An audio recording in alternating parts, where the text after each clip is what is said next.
दिन है जिस दिन अपन इस दरिद्रता से मिलने के लिए पीपल के पेड़ के नीचे आए हैं। हिंदू धर्म में ये दिन पीपल के वृक्ष के लिए पूजनीय होगा। जो भी शनिवार के दिन पीपल के वृक्ष की पूजन करेगा, दूध चढ़ाएगा या मिष्ठान का भोग लगाएगा, लक्ष्मी और नारायण उसके घर में प्रवेश कर जाएगा। लक्ष्मी और नारायण उसके घर में प्रवेश करेगा। इसलिए नियम बनाया।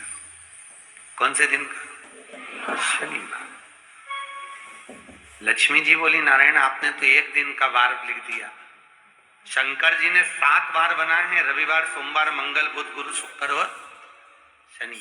ये शिव जी ने बनाया। अब एक दिन आपने अपना बना लिया, बाकी के दिन अगर कोई इस पीपल के वृक्ष के नीचे आएगा और यहाँ तो दरिद्रता बैठी है तो उसका क्या होगा?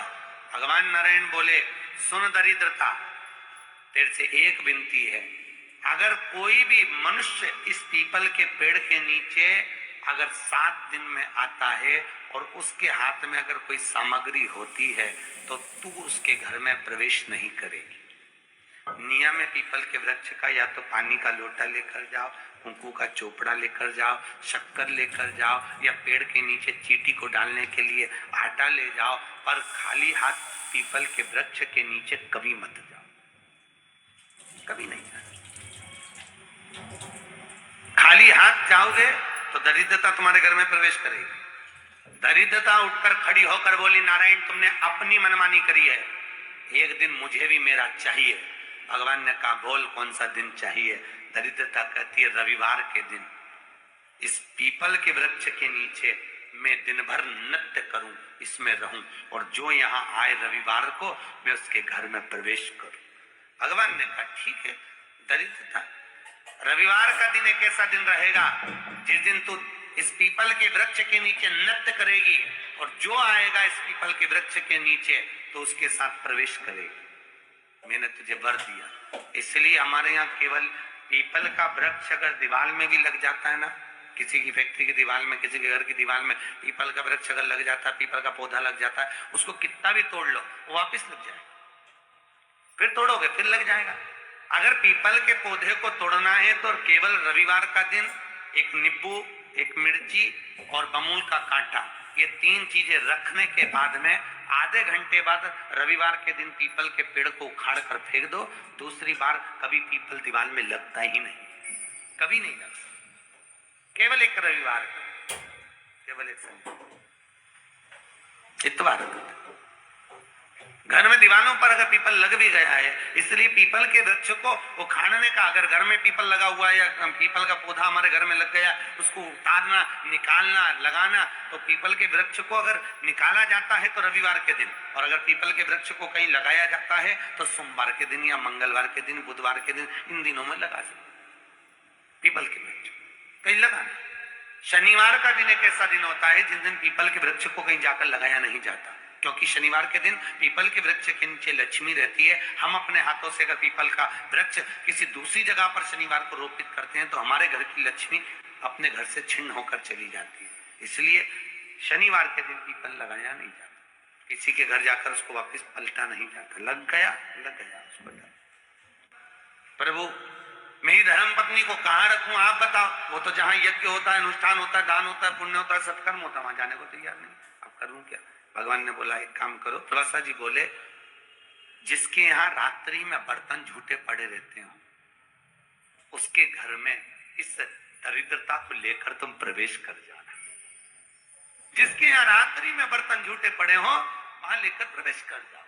दूसरी जगह तुलसा जी बोले, जो स्त्री घर में दोपहर के समय पर सो रही हो उसके घर में इसको लेकर प्रवेश कर जाएगी। जो इस दोपहर के समय में घर पर सो रही हो इस दरिद्रता को लेकर प्रवेश कर जाइए।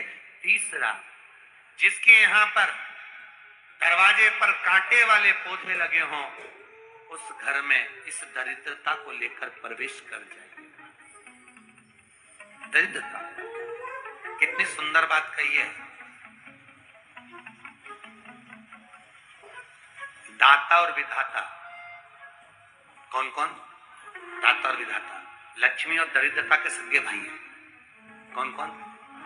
दाता और विधाता। दाता को फिटकरी प्रिय है, विधाता को नमक प्रिय है। ये दोनों हमेशा लक्ष्मी को और दरिद्रता को दोनों को समझाते थे, दोनों में प्रेम बढ़ाते थे। आज भी हिंदू धर्म की रीति है, यहाँ तो ठीक है, जिसके यहाँ पर भी अगर थोड़ी सी भी परेशानी होती है, थोड़ा सा क्लेश होता है, अशांति होती है, लक्ष्मी नहीं दिख रही हो, काम नहीं बन रहे हो, बहुत प्रयास करा जा रहा हो और हमारा कार्य नहीं होता, तो क्या करते हैं, फिटकरी और नमक को पानी में डाल देते हैं और घर में पोछा लगा देते हैं। आप लोगों ने आजकल फेसबुक पे भी पढ़ा होगा, व्हाट्सएप पे भी पढ़ा होगा। तो क्यों लिखा उसमें? उसका कारण ही केवल इतना है कि दाता और विधाता की प्रियता। माता ख्याति के जो 4 बच्चे हुए, इसमें जो 2 लड़के हैं, दाता और विधाता, उसकी प्रियता, उसकी पूर्णता। अब दुर्वासा जी बोले अपनी धर्म पत्नी को वहां लेकर, जहां कांटेदार पौधे लगे हों वहां पर लेकर प्रवेश कर जाए। कांटेदार पौधों में उस दरिद्रता का निवास है। कितना विचित्र कथा यहां वर्णन करी है। भगवान शंकर पर विश्वास रखकर एक एक पल, एक एक घड़ी, एक एक समय, एक एक नक्षत्र का शिव महापुराण में वर्णन है। यहां तक शास्त्र कहता है कि पीपल के वृक्ष की जब भगवान शिव रचना करे, पीपल के वृक्ष की जब रचना करी गई, तो उस पीपल के वृक्ष में भी कौन सा समय किसका है, ये शिव महापुराण वर्णन करती है। सुबह 4 बजे से लेकर 7:30 बजे तक पीपल के वृक्ष में ब्रह्मा जी का वासा होता है। 7:30 बजे से लेकर 10:30, पौने 11 बजे तक पीपल के वृक्ष में भगवान विष्णु का वासा होता है। 10:30 बजे से लेकर पीपल के वृक्ष में 11:30 बजे तक पितरों का वासा होता है। 11:30 बजे से लेकर 12:30 बजे तक पीपल के वृक्ष में आहूतों का वासा होता है। 12:30 बजे से लेकर शाम को 4 बजे तक पीपल के वृक्ष में वासुकों का वासा होता है। 4 बजे से लेकर शाम को 7:30 बजे तक पीपल के वृक्ष में शंकर का वासा होता है। 7:30 बजे से लेकर 9:30 बजे तक पीपल के वृक्ष में कुबेर का वासा होता है। 9:30 बजे से लेकर फिर कुबेर के वृक्ष में अन्य देवों का वासा चालू हो जाता है। इसलिए हमारा हिंदू धर्म कहता है, हमारे शास्त्र कहते हैं कि पीपल के वृक्ष को जब पूजा जाता है, पीपल के वृक्ष की जब पूजन करी जाती है, तो सुबह 10:30, 11, ज्यादा से ज्यादा 11:30, ज्यादा से ज्यादा 12, उसके पहले पीपल के वृक्ष की पूजन कर लेना चाहिए। क्यों? क्योंकि 11:30 बजे से लेकर 12:30 बजे तक पीपल के वृक्ष में पितरों का वासा रहता है, आहूतों का वासा रहता है, फिर वासुकों का वासा आता है। पितृ किसको कहते हैं?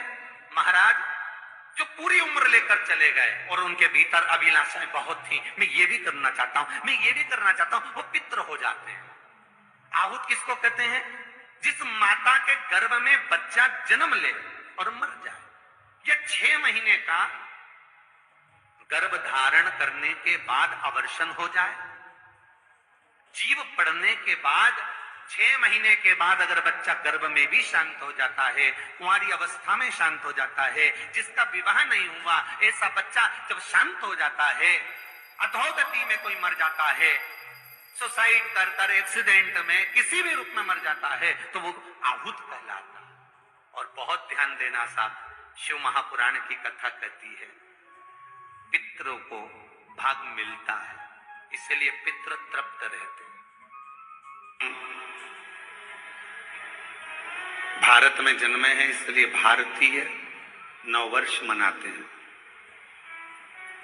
चैत्र के महीने में गुड़ी पड़वा के दिन हमारे भारतीयों का नया वर्ष प्रारंभ होता है। फिर भी आज के बेटा बेटी जितने कैलेंडर से नया वर्ष मनाते हैं, 2025 जाएगा, 2026 आएगा।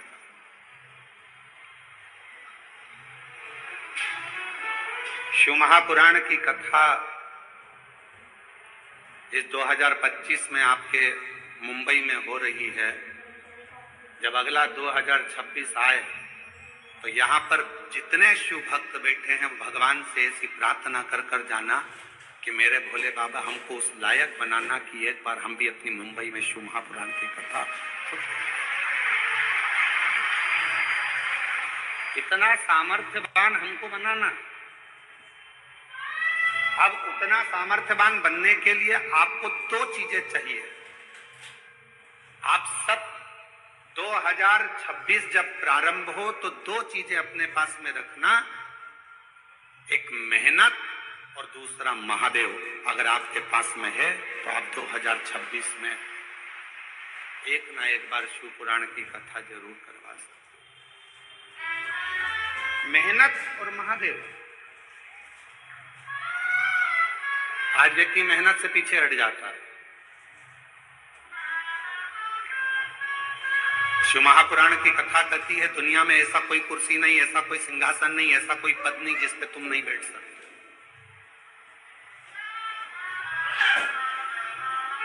ऐसी कोई कुर्सी नहीं बनी है, ऐसा कोई पद नहीं बना, ऐसा कोई सिंहासन नहीं बना जिस पे आप नहीं बैठ सकते।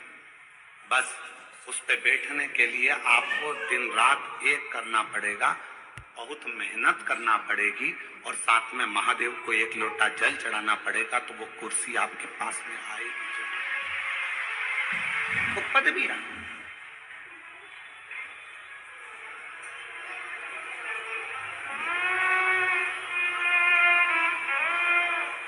एक लाइन है, जो डर गया जम के बोलो वो मर गया। मेहनत से क्या डरना, विद्याध्ययन से क्या डरना, परिश्रम से क्या डरना।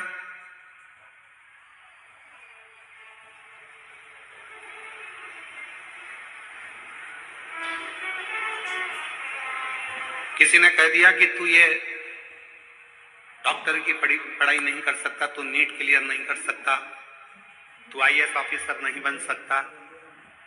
जिसने कहा उसी दिन अपने मन में संकल्प कर लीजिए कि अब मैं नीट क्लियर कर रहूंगा, अब मैं सीए क्लियर कर रहूंगा, अब मैं आईएएस ऑफिसर बनकर रहूंगा।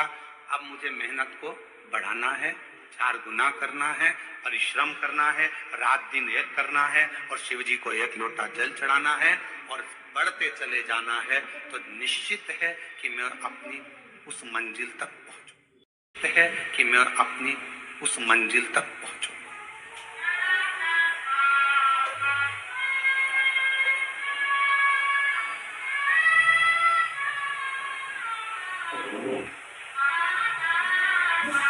शिवपुराण करती क्या है? शिव महापुराण का कार्य क्या है? जो होश में है शिवपुराण उसमें जोश भरती है। किसको जोश भर रही है? जम के बोलो, जो होश में है। शिवपुराण क्या करती है? जो होश में है उसको जोश भरती है। होश के साथ कई लोग होते हैं नशे में रहते हैं, उनको होश ही नहीं रहता। कोई धन के नशे में है, कोई सत्ता के नशे में है, कोई वैभव के नशे में है, कोई अपनी वाणी के नशे में है, कोई अपनी काया के नशे में है, कोई अहंकार के नशे में इतना चूर रहता है कि उसमें फिर होश नहीं रहता, उसमें होश नहीं रहता। इतना नशे में डूबा रहता है कि वो होश खो गए, उसके अंदर होश नहीं रहता।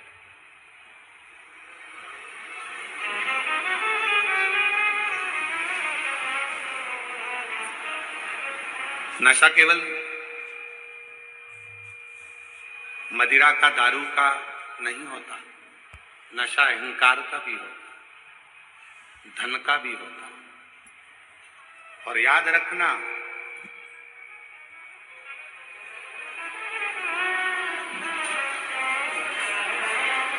पानी में डूबोगे तो बचने के सार हैं,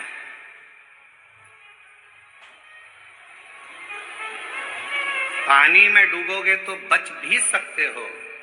और याद रखना, दारू की प्याली में डूबोगे तो जिंदगी में कभी नहीं बच पाओगे।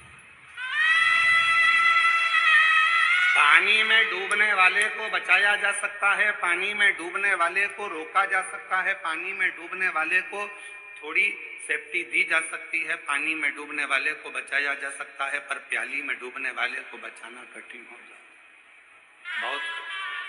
और उससे भी ज्यादा कठिन है अहंकार के नशे में डूबने वाला व्यक्ति। अभिमत्ता में डूबने वाला व्यक्ति।